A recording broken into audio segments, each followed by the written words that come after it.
नमस्कार, मैं हूं doctor Vrinda Singh, associate professor home science, government girls college Nagaur.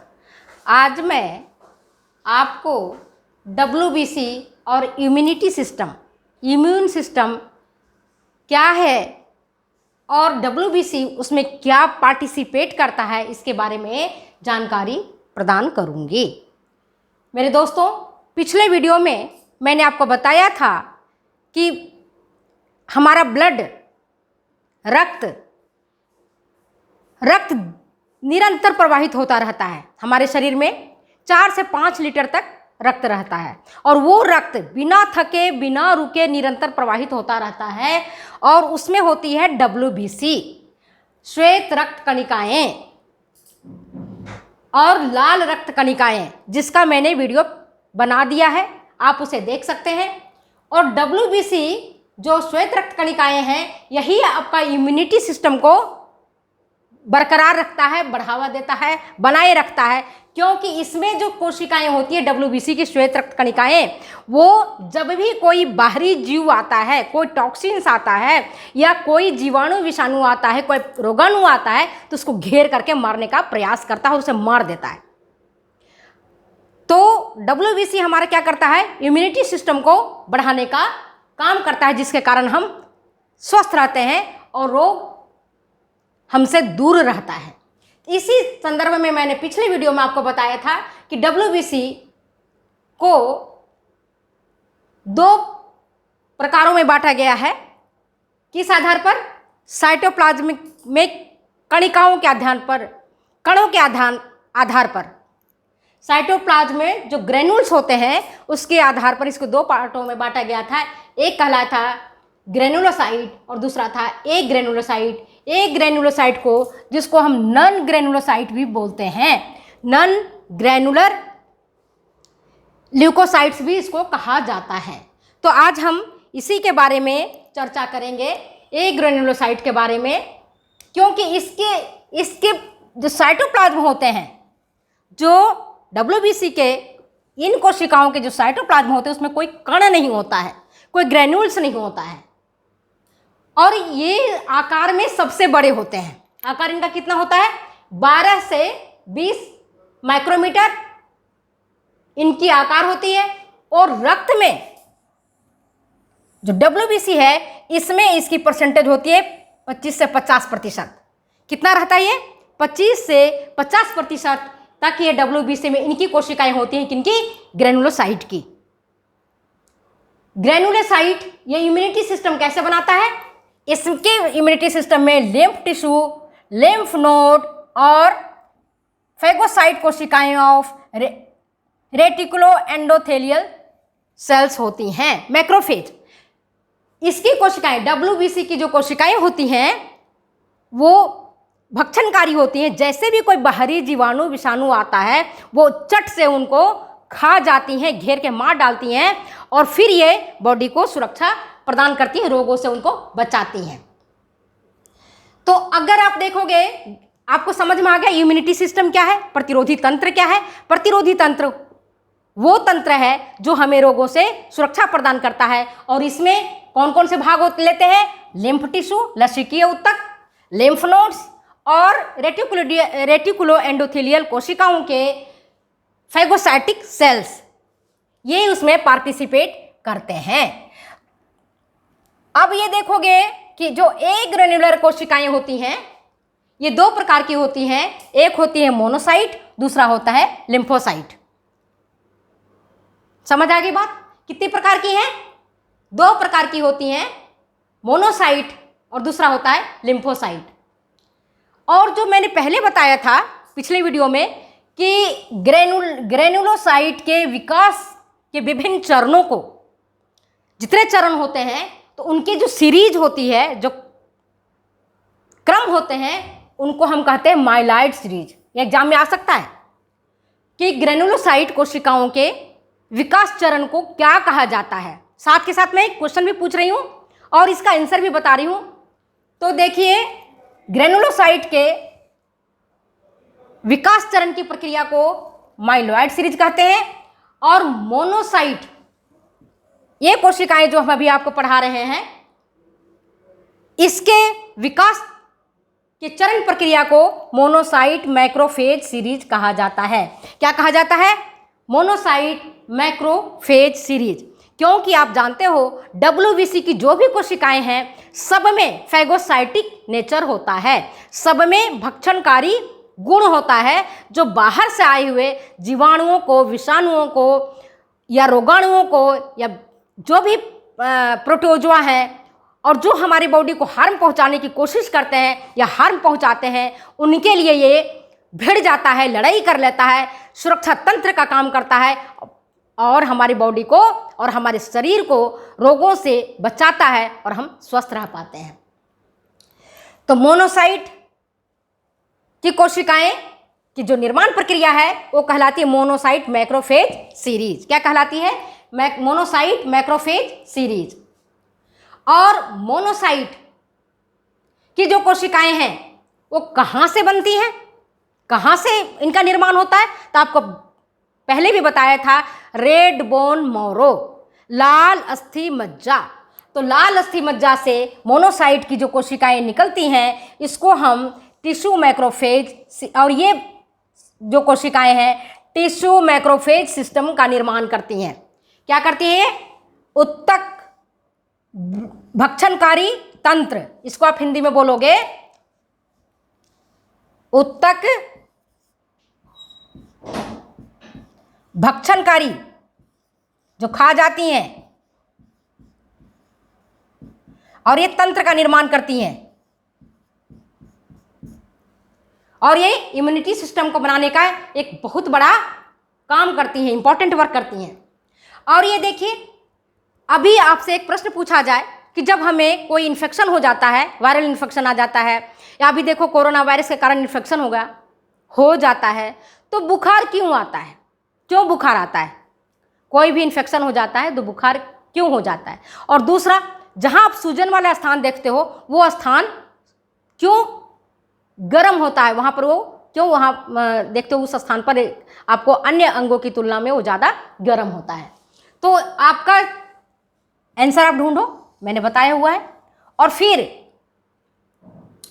ये जो मोनोसाइट टिश्यू मैक्रोफेज सिस्टम है वो क्या करता है कि जब भी कोई एंटीजन आता है, जब भी कोई बाहरी जीवाणु विषाणु आएगा, तो ये क्या करता है, टिश्यू मैक्रोफेज सिस्टम उसको मारने का प्रयास करता है, उसको घेर के खत्म करने का प्रयास करता है। और इस प्रयास में जो हमारा हाइपोथैलेमस है, हाइपोथैलेमस जानते होंगे, ब्रेन का हमारा जो बैक वाला पार्ट है, ये वाली पार्ट, ये हाइपोथैलेमस कहलाता है। तो हाइपोथैलेमस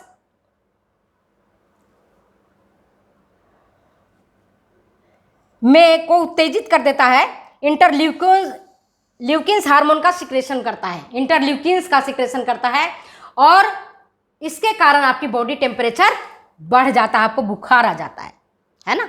जब कभी भी आप देखोगे, जैसे कि कई लोग अभी वैक्सीन लेते हैं तो बुखार आ जाता है, और वायरल इन्फेक्शन हो जाता है तो बुखार आ जाता है, मलेरिया होता है तो बुखार हो जाता है। तो क्यों होता है बुखार? क्योंकि मोनोसाइट की जो टिश्यू मैक्रोफेज सिस्टम है वह हाइपोथैलेमस को स्टिमुलेट करता है, इंटरल्यूकिन्स का सिक्रेशन करता है, और फिर वो बुखार को, बॉडी टेम्परेचर को बढ़ा देता है। समझ में आ गया बात? इसके बाद इसका और क्या फंक्शन है? ग्लोब्यूलिन्स, जो कि हमारा इंपॉर्टेंट प्रोटीन्स है, प्लाज्मा प्रोटीन्स है, ग्लोब्यूलिन्स का आपने नाम सुना होगा, पिछले वीडियो में मैंने बताया था। तो उसके प्रोडक्शन को भी ये स्टिमुलेट करता है, उत्तेजित करता है। और टी लिम्फोसाइट, अभी मैं आपको बताऊंगी टी लिम्फोसाइट क्या होता है। तो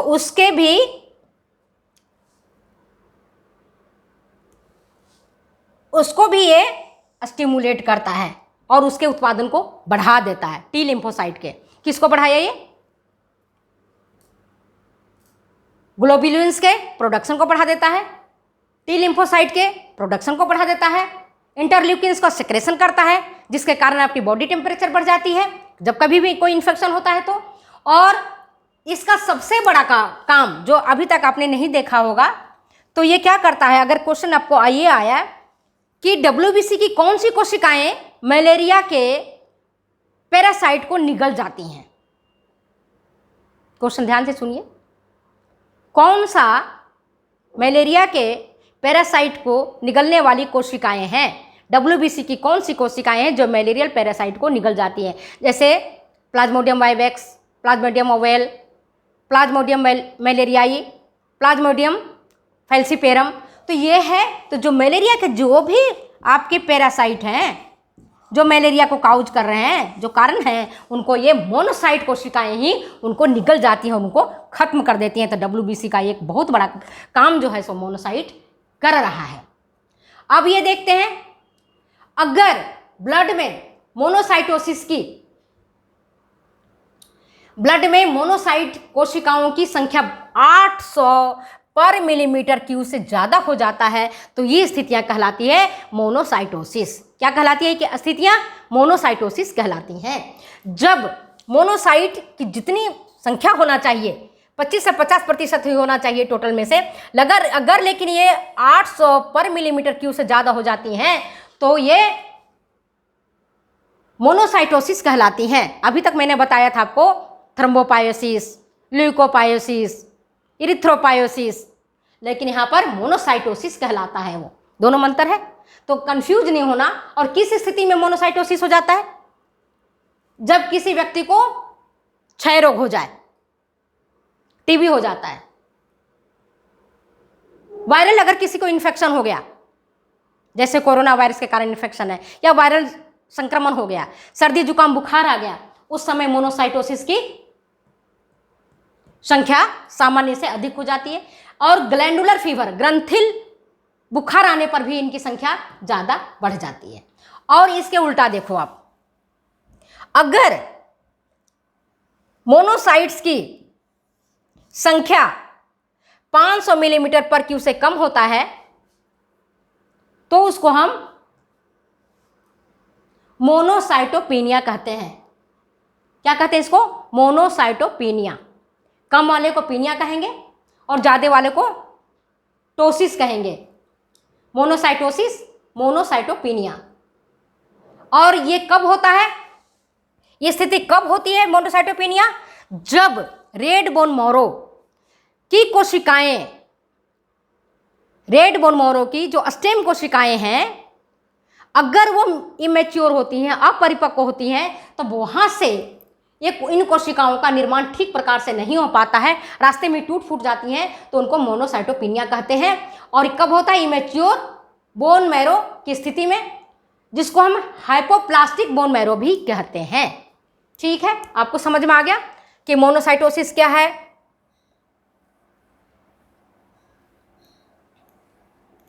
मोनोसाइटोपेनिया क्या है? अब मैं आपको बताती हूं लिम्फोसाइट के बारे में। इतना तो आपको समझ में आ गया। लिम्फोसाइट,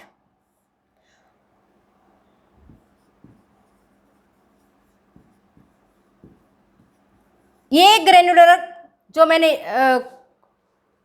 एक ग्रेनुलोसाइट कोशिकाओं का जो दूसरा पार्ट है वो कहलाता है लिम्फोसाइट।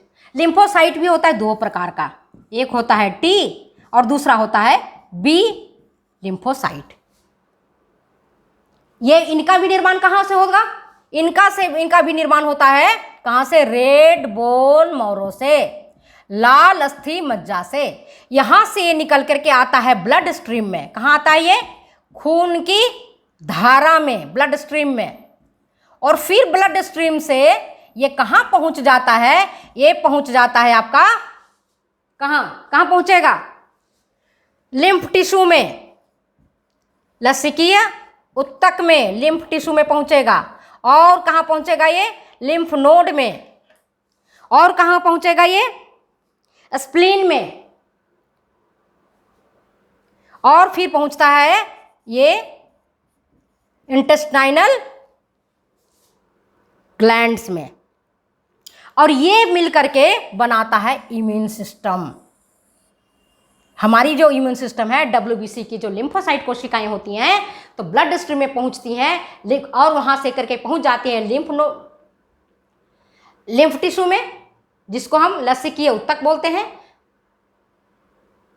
लिम्फ नोड्स और फिर स्प्लीन। ये सब इसके पहुंचने के स्थान है। ये समझ में आ गया आपको। इसके बाद ये क्या करते हैं कोशिकाएं,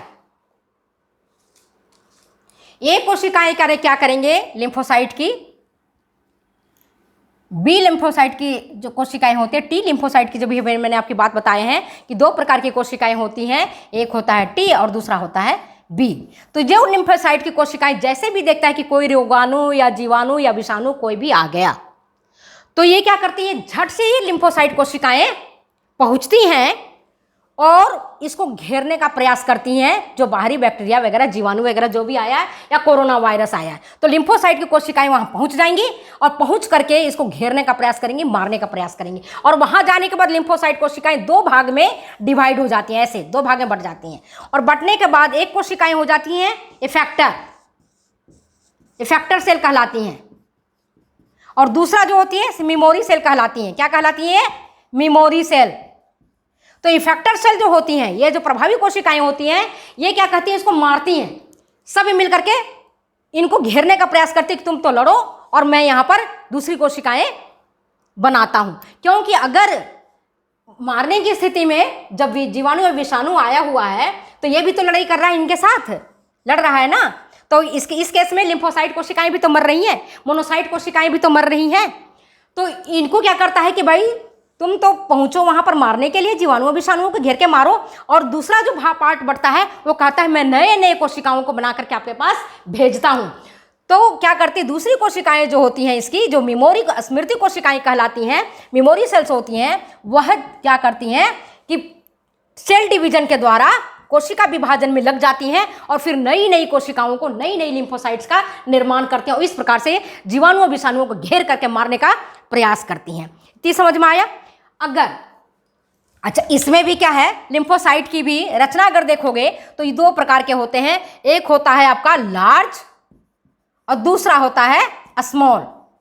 लार्ज मतलब बड़े आकार का, तो इसके आकार कितना होता है 12 से 16 माइक्रोमीटर और इनका होता है 7 से 10 माइक्रोमीटर। समझ में आ गया होगा। तो ये बड़ी भी होती हैं और आकार में छोटी होती है, लेकिन काम दोनों वैसे ही करती है। जहां जरूरत होता है वहां छोटे घुस के मारती हैं और जहां जरूरत होता है वहां पर बड़े घुस के मारती हैं। पहले भी मैंने बताया था कि WBC की कोशिकाएं अन्य कोशिकाओं की तुलना में बड़ी होती हैं, इसके बावजूद इनमें लचीलापन का ऐसा अनोखा गुण होता है कि ये ब्लड कैपिलरीज के छेद में घुस करके अपने आप को दुबला पतला करके जहां जरूरत होता है वहां ये मोटाइल बन जाती है, जहां जरूरत होता है नॉन मोटाइल बन जाती है, जहां जरूरत होता है वहां स्टीडोपोडिया बना लेती है। इस तरह से बना करके ये रोगाणुओं तक पहुंचती हैं और उनको घेर करके मारने का काम करती हैं। इतने समझ में आ गया। अब देखते हैं अपन टी लिम्फोसाइट। ये मैंने बताया आपको बी लिम्फोसाइट की सारी कहानी। अब देखते हैं अपन टी लिम्फोसाइट क्या करता है। टी लिम्फोसाइट दूसरा जो इसका है वो टी लिम्फोसाइट कहलाता है। तो T lymphocyte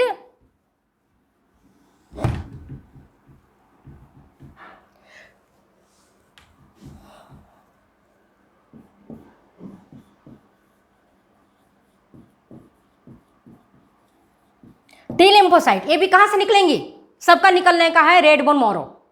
red bone marrow के स्टेम सेल से निकलती हैं और ये कैसे होती हैं, ये थाइमोसिन द्वारा स्टिमुलेट होती हैं।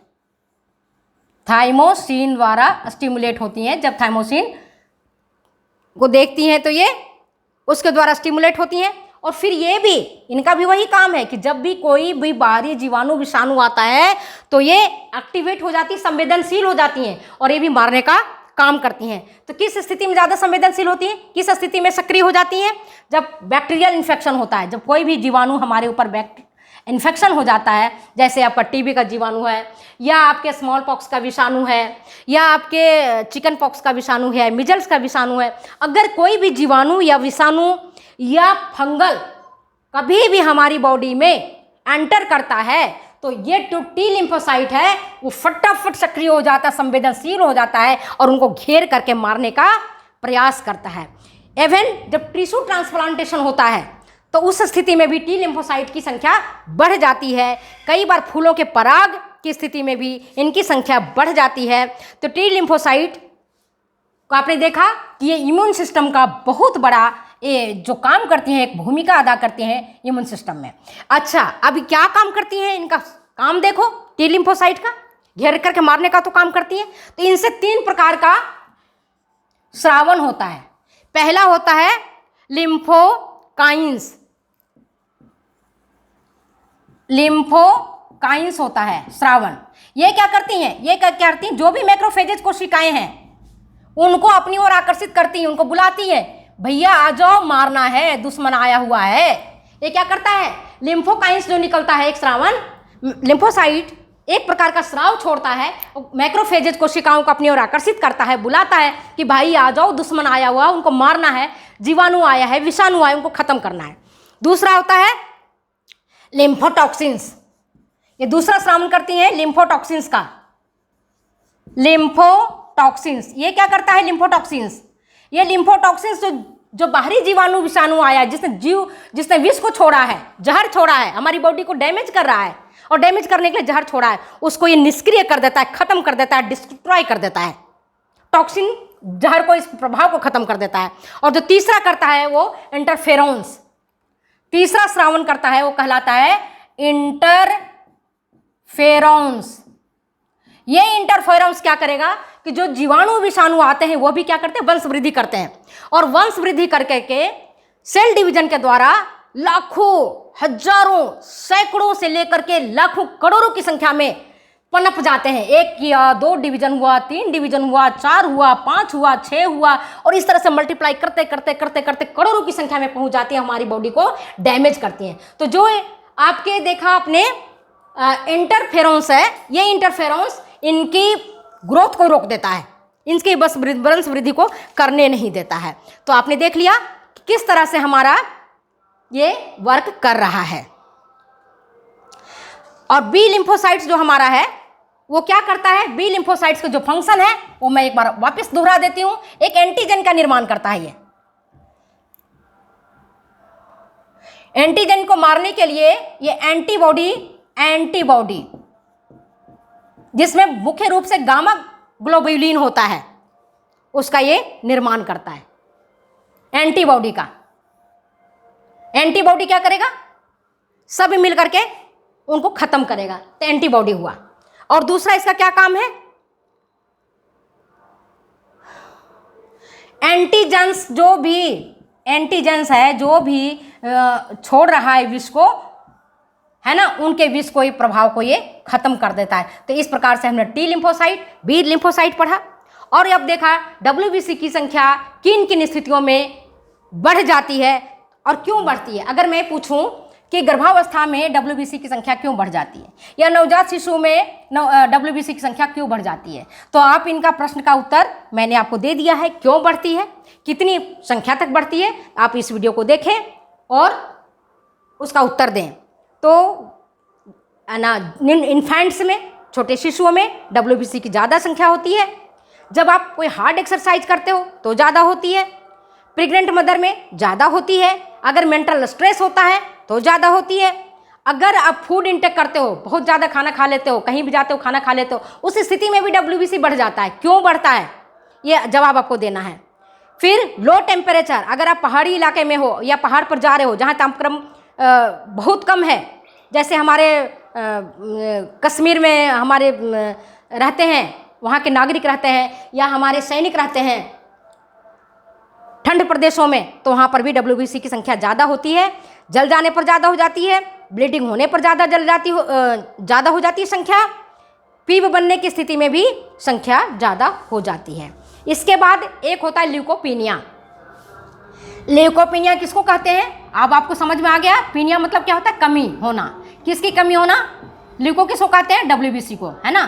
तो जब WBC में की संख्या 4000 मिलीमीटर